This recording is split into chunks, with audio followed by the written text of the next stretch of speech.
आज जो केस मैं आप लोगों के लिए लेकर आया हूँ वो केस इतना ज्यादा भयानक है कि उसको सुनने के बाद आपके रोंगटे खड़े हो जाएंगे। तो आइए जानते हैं क्या था ये पूरा केस। नमस्कार दोस्तों, मैं हूं अंकित और आज मैं फिर से हाजिर हूं आप सब लोगों के लिए एक और क्राइम स्टोरी लेकर। अगर आप इस चैनल पर नए हैं तो चैनल को सब्सक्राइब कर ले, वीडियो पसंद आए तो लाइक एंड शेयर जरूर करें। तो चलिए चलते हैं आज के एक और इंटरेस्टिंग एपिसोड पर। 22 सितंबर 1967 के दिन एलिसा बोथन का जन्म पोर्ट एलिजाबेथ में हुआ, जो कि साउथ अफ्रीका में है, और इसके माता पिता का नाम ब्रायन और क्लेयर था। उन दोनों की आगे जाकर इतनी ज्यादा लड़ाई होने लगी थी कि अब उन्होंने तलाक ले लिया था और तलाक होने के बाद क्लेयर के पास बच्चों की कस्टडी आ गई।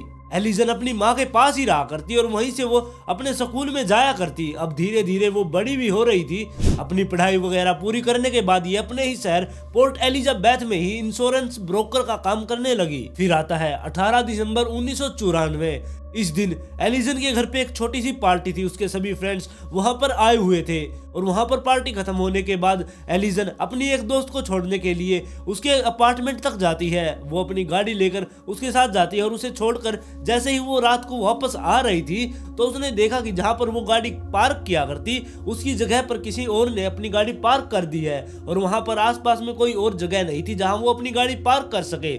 इसलिए वो अपनी गाड़ी को कहीं दूर जाकर पार्क करती है और वहां से उसको पैदल ही अपने अपार्टमेंट तक जाना था। लेकिन जैसे ही वो अपनी गाड़ी से नीचे उतरती है तभी एक बदमाश आता है और उसकी तरफ चाकू बढ़ाता है और उसे चाकू दिखाकर गाड़ी में बैठने के लिए कहता है। और अब वो दोबारा से गाड़ी में बैठ जाती है और जो बंदा उसे वो चाकू दिखा रहा था वो बंदा उसको अंदर की तरफ धकेलता है और खुद ड्राइवर सीट पर बैठ जाता है। इसके बाद वो बंदा जिसने इसको चाकू दिखाया था उसने एलिसन से कहा कि मुझे तुम्हारी गाड़ी 1 घंटे के लिए चाहिए, तुम मेरे साथ ही चलो, 1 घंटे के बाद मैं तुम्हें यहाँ पर छोड़ भी दूंगा और मैं तुम्हें कुछ करूंगा भी नहीं। उस समय एलिसन को बहुत ज्यादा डर लग रहा था, इसलिए वो वहां पर बातें घुमाने की कोशिश कर रही थी। एलिसन से जब उसका नाम पूछा गया तो एलिसन ने बताया कि उसका नाम सूजन है और वो अगर टाइम से घर पर नहीं पहुंची तो उसके अपार्टमेंट में जो उसका बॉयफ्रेंड उसका वेट कर रहा है वो पुलिस को फोन कर देगा। ये सारी बातें एलिसन वैसे तो झूठ बोल रही थी ताकि वो डर के मारे उसे छोड़ दे, और जो वो बंदा था वो ऐसे डरने वालों में से नहीं था, इसलिए वो एलिसन को अपने साथ ही बैठाए रखता है और गाड़ी को एक जगह पर लेकर जाता है। वहां पर उसके साथ एक आदमी और उस गाड़ी में आकर बैठ जाता है, जिसके बाद वो दोनों उस गाड़ी को लेकर किसी सुनसान जगह पर जाते हैं। वहां पर जाने के बाद वो दोनों एलिसन से कहते हैं कि हम तुम्हारा अब रेप करेंगे, अगर तुम मान जाती हो तो हम तुम्हारा प्यार से आराम से रेप करेंगे, अगर तुम नहीं मानोगी तो हम तुम्हें मार देंगे।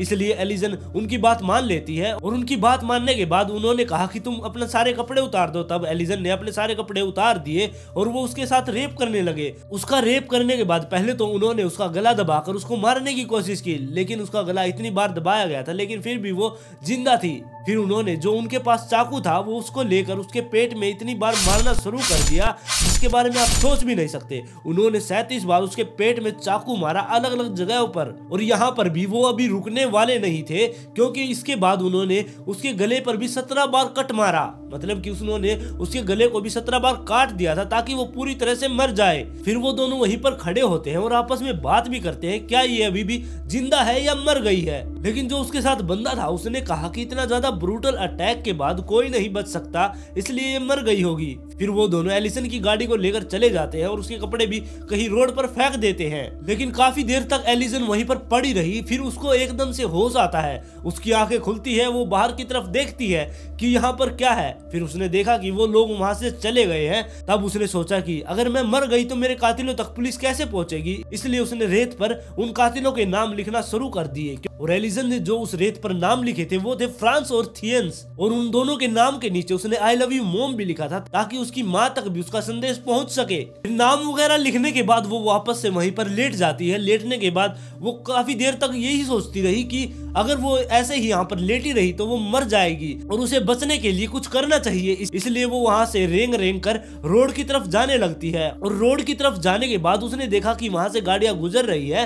तब उसने सोचा कि मैं रेंगते हुए तो लोगों के नजरों में नहीं आऊंगी, इसलिए वो घुटनों के बल वहां पर चलने लगती है। लेकिन इसका भी कोई फायदा नहीं होता क्योंकि कोई भी लोग उसे देख नहीं पाता। इसलिए एलिसन ने फैसला किया कि अब वो खड़ी होकर रोड की तरफ जाएगी। और अब उसने जब खड़ा होकर चलने का फैसला कर ही लिया था तब वो खड़ी हुई।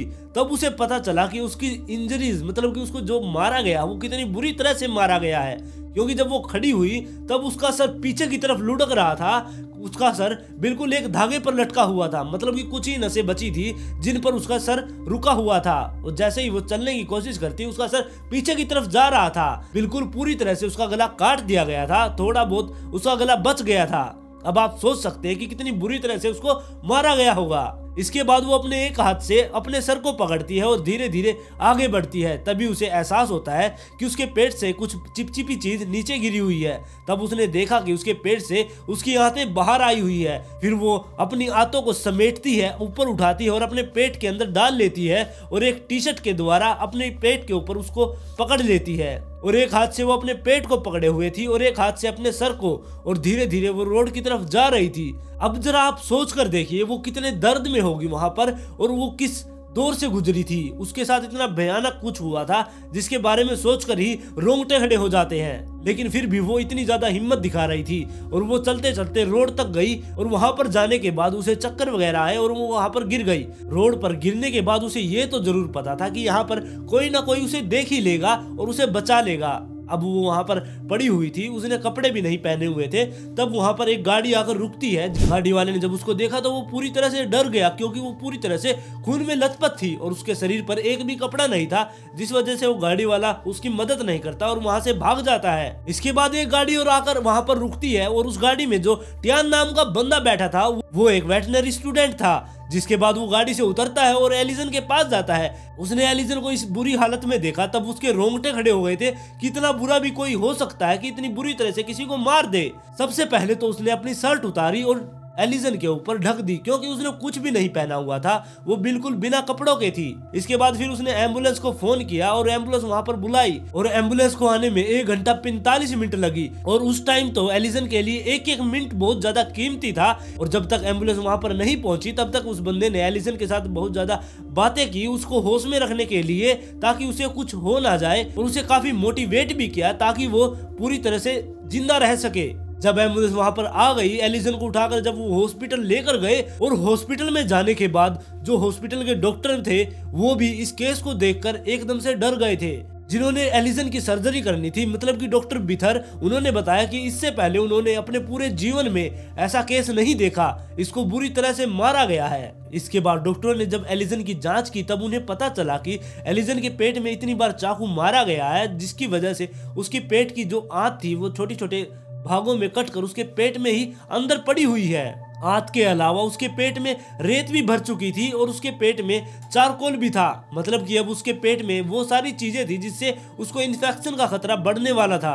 और जिन्होंने इसकी सर्जरी की उन डॉक्टरों ने ये बताया कि हमें तो यकीन भी नहीं था कि ये आगे जाके बच भी जाएगी। हम तो सोच रहे थे कि ये अभी तक भी जिंदा कैसे है, इतना ज्यादा ब्रूटल अटैक के बाद कोई जिंदा नहीं रह सकता। फिर इसके बाद उसकी सर्जरी स्टार्ट हुई। सर्जरी करने के दौरान जब क्योंकि उसके पेट में बहुत ज्यादा गंद भर गया था, चारकोल और रेत की तरह, इसलिए उसके ऑर्गन पर बहुत ज्यादा मिट्टी वगैरह लग गई थी। फिर वो उसके ऑर्गन को बाहर निकालते, उसे धोकर वापस से उसी जगह पर लगाते। ऐसे करने में डॉक्टरों को 3 घंटे लग गए। और जब उसके गले का ऑपरेशन की बारी आई तब डॉक्टरों ने देखा कि उसकी वेन पाइप कटी हुई है, मतलब कि जिससे हम सांस लेते हैं वो वाली पाइप उसकी कटी हुई थी, इसलिए वो मुंह से या नाक से सांस नहीं ले रही थी, वो डायरेक्ट उसको सांस आ रहा था। और डॉक्टरों ने बाद में ये बताया कि उसके गले को इतनी बार दबाया गया था जिसकी वजह से उसके जो सांस लेने की नस थी वो दब चुकी थी, मतलब कि अगर उसकी वेन पाइप नहीं कटी होती तो वो बहुत पहले ही मर चुकी होती। इसके बाद डॉक्टरों ने उसकी सारी नसों को जोड़ा, उसके बाद उसके गले को सील दिया गया और वो अब बिल्कुल ठीक थी। अब वो धीरे धीरे रिकवर हो रही थी और जैसे जैसे वो रिकवर हो रही थी तो पुलिस वहां पर पहुंच गई थी, जिसके बाद पुलिस उससे पूछताछ करना चाहती थी, लेकिन वो कुछ ज्यादा बोल नहीं सकती थी क्योंकि उसके गले पर अभी भी टाके लगे हुए थे। इसके बाद पुलिस एलिसन के पास जाती है और उसे बहुत सारी फोटोज वगैरह दिखाती है ताकि वो अपने हमलावरों को पहचान सके। और उसमें से एलिसन ने 2 लोगों को पहचान लिया था, बाकायदा उसने उनके ऊपर उनका नाम भी लिख दिया ताकि पुलिस को कोई कंफ्यूजन ना हो।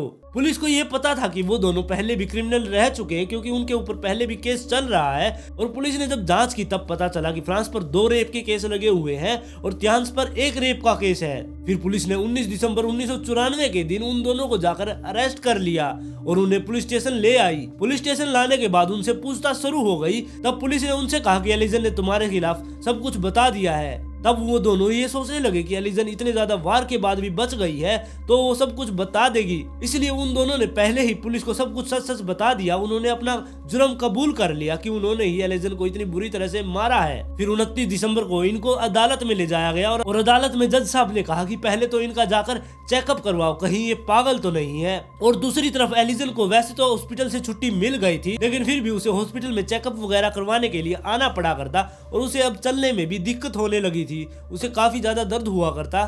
फिर 23 मार्च को जब इनको अदालत में ले जाया गया तब इन्होंने अपने सारे जुर्म को कबूल कर लिया।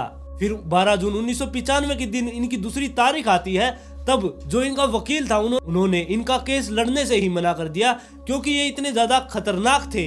फिर 7 अगस्त 1995 के दिन अदालत में ये फैसला हुआ कि इन्हें गैर जमानती सजा हुई, मतलब कि इन्हें उम्र कैद तो हुई लेकिन अब ये दोबारा कभी पैरोल पर भी बाहर नहीं आ सकते। और वो दोनों आज भी जेल के अंदर है और अपनी सजा काट रहे हैं। और दूसरी तरफ एलिजन जो कि इस हमले से बच गई थी वो अब एक मोटिवेशन स्पीकर बन गई है, वो अब लोगों को मोटिवेट करती है। आप लोग इस कहानी के बारे में अपनी राय मुझे कमेंट में जरूर दें। अगर इस चैनल पर नए तो चैनल को सब्सक्राइब कर ले, वीडियो पसंद आए तो लाइक एंड शेयर जरूर करें।